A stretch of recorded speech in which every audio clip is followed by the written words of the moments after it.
Sanjeevani project ఆయనకి, అంటే మన ఆరోగ్యాలు తీసుకెళ్లి బిల్ గేట్స్ అనే రాక్షసుడి చేతిలో పెడుతున్నారు. కానీ ఇవాళ వాడు ఒక పెద్ద ఫ్రాడ్ గాడు, పెద్ద దొంగ వాడిని అనవసరంగా నెత్తిన పెట్టుకుంటారు. ఆ బిల్ గేట్స్ ని రాజధాని ప్రాంతంలో తిప్పడం ద్వారా నా రాష్ట్ర ప్రయోజనాలకు ఏం సమకూర్చి పెట్టారో ఎందుకు రావాలి బిల్ గేట్స్ ఇప్పుడు?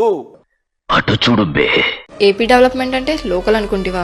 కాదు, ఇంటర్నేషనల్ అంటున్నారు ఇప్పుడు చంద్రబాబు గారు. ఎందుకో తెలుసా, ఈ రోజు ఏకంగా బిల్ గేట్స్ తో ఒక అఫీషియల్ డిస్కషన్ జరగబోతుంది ఏపీ డెవలప్మెంట్ కోసం. బిల్ గేట్స్ గారికి ఆల్రెడీ ఒక ఫౌండేషన్ ఉంది, bill and Melinda gates foundation. So ఇందులో వీళ్ళు ఆల్రెడీ పబ్లిక్ హెల్త్, అగ్రికల్చర్ ఇలాంటి సెక్టర్స్ అన్నిట్లో సెంట్రల్ అండ్ స్టేట్ గవర్నమెంట్స్ తో కొలాబరేట్ అయ్యి వాళ్ళతో కలిసి పనిచేస్తారు. సో నౌ చంద్రబాబు నాయుడు గారు ఈ ఏరియాస్ లో కొలాబరేషన్ ఇంకా డీపెన్ చేయడానికి, గేట్స్ ఫౌండేషన్ అండ్ ఏపీకి మధ్యలో ఉన్న పార్ట్నర్షిప్ ని ఇంకా స్ట్రాంగ్ చేయడానికి ఈ మీటింగ్ ని ఏర్పాటు చేశారు. ఇలానే గేట్స్ ఫౌండేషన్ అండ్ ఏపీకి ముందు జరిగిన మీటింగ్స్ అన్నిట్లో ఒక పార్ట్నర్షిప్ ని ఫామ్ చేసుకుని ఏపీ స్టేట్ ని ఇన్నోవేషన్, టెక్నాలజీ, ఎడ్యుకేషన్ ఇలాంటి వాటన్నిటికీ ఒక హబ్ లా మార్చడం పైన ఫోకస్ చేశాయి. సో నౌ ఈ మీటింగ్ లో చంద్రబాబు గారు స్వర్ణాంధ్ర 2047 ని హైలైట్ చేసి ఇంకా ప్రాజెక్ట్స్ అన్నిటిని ఎక్స్పాండ్ చేద్దాం అనుకుంటున్నారు.